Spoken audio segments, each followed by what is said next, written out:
ഗസയ്ക്ക് പുറമെ തെക്കൻ ലെബനനിലും ബോംബിംഗ് നടത്തി ഇസ്രായേൽ സേന. ഗസയിൽ 80 പലസ്തീനികൾ കൊല്ലപ്പെട്ടുവെന്ന വാർത്ത കൂടി ഈ പ്രഭാതത്തിൽ വരുന്നു. ലേസർ അധിഷ്ഠിത രക്ഷാകവചം ഇതാദ്യമായി ഇസ്രായേൽ വികസിപ്പിച്ചെടുത്തുന്ന വാർത്ത കൂടി വരുമ്പോൾ പി ജെയിംസ് നമുക്കൊപ്പം ചേരുകയാണ്. P James, good morning. UN രക്ഷാസമിതിയിൽ അമേരിക്ക ഈ ഗസയിൽ നിർത്തണമെന്നുള്ള പ്രമേയം വീറ്റോ ചെയ്തു എന്ന വാർത്ത കൂടി വരുന്നുണ്ട്. ഒരു രീതിയിലും മനുഷ്യന് സമാധാനമായിട്ട് ജീവിക്കാൻ കഴിയുന്ന സാഹചര്യം ഈ അമേരിക്ക പോലുള്ള രാജ്യങ്ങൾ ഉണ്ടാക്കില്ലെന്ന് തോന്നുന്നു. സമ്മതിക്കൂല. അമേരിക്കയുടെ ഒരു ലൈൻ എന്ന് പറഞ്ഞാൽ ഞങ്ങൾ ഇതാ ട്രംപ് എപ്പോഴും പറഞ്ഞുകൊണ്ടിരിക്കുന്നതാ, ഇതാ വരുന്നു വെടിനിർത്തൽ, പറഞ്ഞു കഴിഞ്ഞു, ഇതാ പദ്ധതി റെഡിയായി എന്ന് പറയുകയും നേരെ പോയി UN ജനറൽ അസംബ്ലിയിലും രക്ഷാസമിതിയിലൊക്കെ എതിർ നിലപാടെടുക്കുകയും ചെയ്യുന്ന നിലപാടാണ്. ഇപ്പോൾ രക്ഷാസമിതിയിൽ 15 അംഗങ്ങളാണുള്ളത്. 5 സ്ഥിരാംഗങ്ങൾ, പെർമനന്റ് മെമ്പേഴ്സ്. അത് അമേരിക്കയും റഷ്യയും ചൈനയും ബ്രിട്ടനും ഫ്രാൻസുമാണ്. അത് കഴിഞ്ഞ് എലക്റ്റഡ് ആയിട്ടുള്ള 10 മെമ്പേഴ്സ് ഉണ്ട്. 15 അംഗ രക്ഷാസമിതിക്ക് മാൻഡേറ്ററി പവേഴ്സ് ഉള്ളതാണ്. വേണമെങ്കിൽ ഒരു യുദ്ധം വേണമെങ്കിൽ ഒരു രാജ്യത്ത് പോയി നടത്താനുള്ള മാൻഡേറ്ററി പവേഴ്സ് ഉണ്ട്. അവിടെ ഈ മണിക്കൂറുകളിൽ നടന്ന വോട്ടെടുപ്പിൽ 14 അംഗങ്ങളും വെടിനിർത്തൽ വേണമെന്ന് വോട്ട് ചെയ്തപ്പോൾ അമേരിക്ക ഒറ്റയ്ക്ക് അത് വീറ്റോ ചെയ്തു. ഇതിനെതിരെ അമേരിക്കയ്ക്കെതിരെ വലിയ പ്രതിഷേധം. കാരണം നോക്കണം, ജനറൽ അസംബ്ലിയിൽ നടന്ന വോട്ടെടുപ്പിൽ വെടിനിർത്തലിന് വേണ്ടി 142 രാജ്യങ്ങളാണ് അനുകൂലമായി വോട്ട് ചെയ്തത്, ഇന്ത്യ അടക്കം. ഇന്ത്യ നിലപാട് മാറ്റി അതിശക്തമായിട്ട് വോട്ട് ചെയ്തതെന്ന് മാത്രമല്ല, ഇസ്രായേൽ പാലസ്തീൻ 2 രാജ്യങ്ങൾ പ്രഖ്യാപിച്ചുകൊണ്ട് സൊല്യൂഷൻ, പരിഹാരം വേണമെന്നതിന് ഇന്ത്യ വോട്ട് ചെയ്തു അനുകൂലമായിട്ട്, പാലസ്തീൻ വേണം എന്നുള്ള തരത്തിൽ. പക്ഷെ 10 രാജ്യങ്ങൾ മാത്രമാണ് എതിർത്തത്, 10 രാജ്യങ്ങൾ വിട്ടുനിന്നു.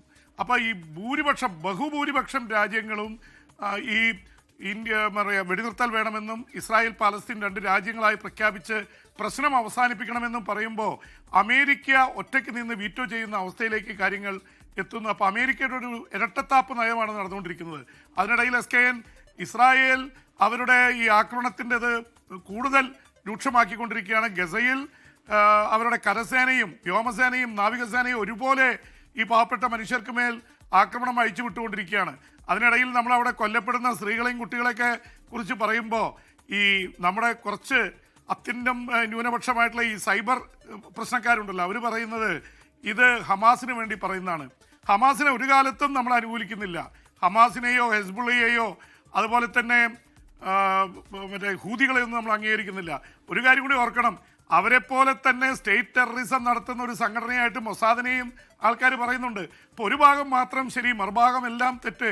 ഈ തീവ്രവാദം ഉണ്ടാകുന്ന ഒരു ഭാഗത്ത് തീവ്രവാദം ഉണ്ടാകുമ്പോഴാണ് മറുഭാഗത്ത് തീവ്രവാദം ശക്തമാകുന്നത്. അത് എപ്പോഴും ഈ ന്യൂനപക്ഷ വർഗീയതയും ഭൂരിപക്ഷ വർഗീയതയെക്കുറിച്ച് നമ്മൾ ഇന്ത്യയിൽ തന്നെ പറയുന്നതാണ്. അപ്പം അതുകൊണ്ട് ഒരു മതത്തിന് മാത്രമായി തീവ്രവാദം ഉണ്ടാവാൻ പറ്റില്ല. എല്ലാ മതവിഭാഗങ്ങളിലും തീവ്രവാദികളുണ്ട്. അതുകൊണ്ട് ഒരു മതത്തെ മാത്രം അല്ലെങ്കിൽ ഒരു സമുദായത്തെ മാത്രം തീവ്രവാദികളെന്ന് മുദ്രകുത്തി ചെയ്യുന്ന ഒരു നിലപാടിനെതിരെയുള്ള നീക്കങ്ങൾ ശക്തിപ്പെടുത്തേണ്ടതുണ്ട്. അതിനിടയിൽ വളരെ പ്രധാനപ്പെട്ട ഒരു സംഭവവാസം ഉണ്ടായിരിക്കുന്നത്, ഇസ്രായേൽ ലോകത്തിലാദ്യമായി ലേസർ അധിഷ്ഠിതമായിട്ടുള്ള രക്ഷാ കവചം വികസിപ്പിച്ചെടുത്തു എന്ന് മാത്രമല്ല, അത് അവരുടെ സൈന്യത്തിന് വിട്ടുകൊടുക്കുന്നു. എന്ന് വെച്ച് കഴിഞ്ഞാൽ ലേസർ രക്ഷാ കവചത്തിന് നേരേക്ക് റോക്കറ്റുകളോ മിസൈലുകളോ വന്നാൽ അതെല്ലാം നശിപ്പിച്ചു കളയും. ഒരു രക്ഷാ കവചം പോലെയാണ് അത് പ്രവർത്തിക്കാൻ. നേരത്തെ അമേരിക്കയിൽ റംസ്ഫെൽഡ് അമേരിക്കയ്ക്ക് ചുറ്റും ഒരു സ്റ്റാർ വാർസ് രീതിയിൽ രക്ഷാകവചം ചെയ്യുന്നതിനെക്കുറിച്ച് 10-30 വർഷം മുമ്പ് പ്രഖ്യാപിച്ചതാണ്. എന്തായാലും അത് ഇസ്രായേൽ നടപ്പാക്കിയിരിക്കുന്നു. അവർക്ക് നേരത്തെ തന്നെ അയൺ ഡോമുണ്ട്, ഡേവിഡ് സ്ലിംഗ് ഉണ്ട്, ദാവീദിൻ്റെ കവണ, അത് വെച്ചുകൊണ്ടാണ് ഗോലിയാത്തിനെ വീഴ്ത്തിയത്.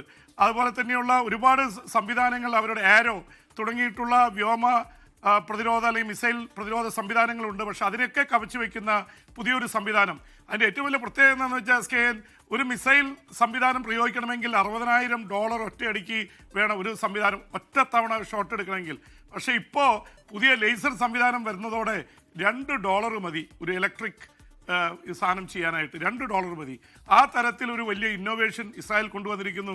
ശത്രുവിൻ്റെ കയ്യിലാണ് ഇപ്പോൾ, അല്ലെങ്കിൽ ലോകത്ത് ഇസ്രായേൽ ഒറ്റപ്പെട്ടുകൊണ്ടിരിക്കുകയാണ്. പക്ഷേ എല്ലാം അവരുടെ കയ്യിൽ തന്നെയാണ് ചെന്നെത്തുന്നത്. കാരണം യഹൂദനെ കുറിച്ച് പൊതുവെ പറയുന്ന അവർ ബുദ്ധിമാന്മാരാണെന്നാണ്. ലോകത്ത് 96% നൊബേൽ സമ്മാനങ്ങളും നേടിയിട്ടുള്ളത് യഹൂദന്മാരാണ്. അത് അവിടെ പ്രമുഖരൊക്കെ ജനിച്ചത് അവിടെയായിപ്പോയി. കാറൽ മാർക്സും യേശുക്രിസ്തുവും ഐൻസ്റ്റീനും ഒക്കെ യഹൂദന്മാരായിരുന്നു. പക്ഷേ 1,60,00,000 പേരുള്ള യഹൂദന്മാർ 200 കോടി വരുന്ന ഇസ്ലാമിക ജനതയ്ക്കെതിരെ യുദ്ധം ചെയ്യുന്നു എന്നുള്ള പ്രതീതി ഇപ്പോൾ ശക്തമായി കഴിഞ്ഞു.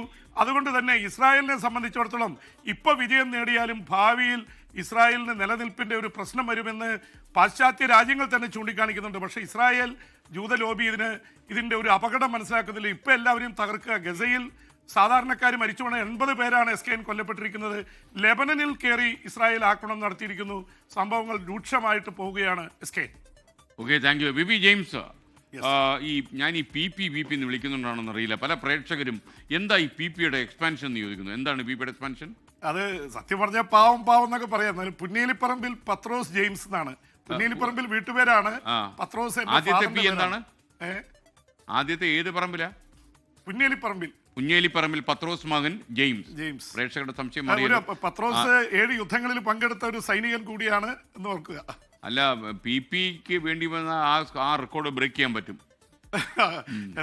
എന്റെ ഒരു നിലനിൽപ്പിന്റെ കാര്യത്തിൽ PP യുക്രൈൻ യുദ്ധം അവസാനിപ്പിക്കാൻ എളുപ്പമാണെന്ന ധാരണ വ്ളാഡിമിർ പുടിൻ പൊളിച്ചു കളഞ്ഞെന്നാണ് ഈ ഡൊണാൾഡ് ട്രംപ് ബ്രിട്ടനിൽ നടത്തിയൊരു പത്രസമ്മേളനത്തിൽ പറഞ്ഞത്.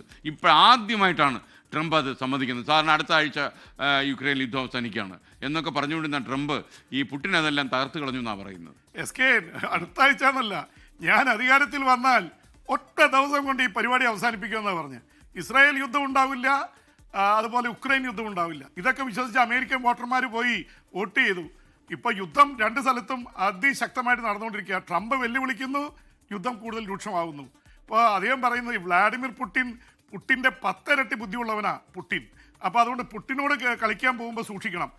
ട്രംപ് പണ്ടേ പറയായിരുന്നു ഞാൻ പുടിൻ്റെ വലിയ ആരാധകനാണെന്ന്. പക്ഷേ പുടിനോട് അലാസ്കയിൽ വിളിച്ച് 1.5 മാസം മുമ്പ് പറഞ്ഞു യുദ്ധം അവസാനിപ്പിക്കുകയും ഉടനെ തന്നെ ചർച്ച നടത്തുകയും ഞാൻ പറഞ്ഞിട്ടുണ്ട്. അടുത്ത ദിവസം പുടിനും സെലൻസ്കിയും തമ്മിൽ ചർച്ച നടക്കും, പ്രശ്നം തീരും എന്നാണ് ട്രംപ് പറഞ്ഞുകൊണ്ടിരുന്നത്. പക്ഷെ പുടിൻ ആരാള്? പുടിൻ ഇതുവരെ ചർച്ച നടത്തിയിട്ടില്ലെന്ന് മാത്രമല്ല, അതിൻ്റെ 4 അയലത്തേക്ക് അടുത്തിട്ടില്ല. അപ്പോൾ അതുകൊണ്ട് ഇടയ്ക്ക് സെലൻസ്കിയെ ചീത്ത വിളിച്ചു നോക്കി. ഇപ്പോൾ ബ്രിട്ടനിൽ സന്ദർശനം നടത്തുന്ന അമേരിക്കൻ പ്രസിഡന്റ് ഡൊണാൾഡ് ട്രംപ് അദ്ദേഹം രാജകുടുംബത്തിലൊക്കെ പോയി ബ്രിട്ടീഷ് രാജാവ് ചാൾസ് രാജാവിനെ കണ്ടു.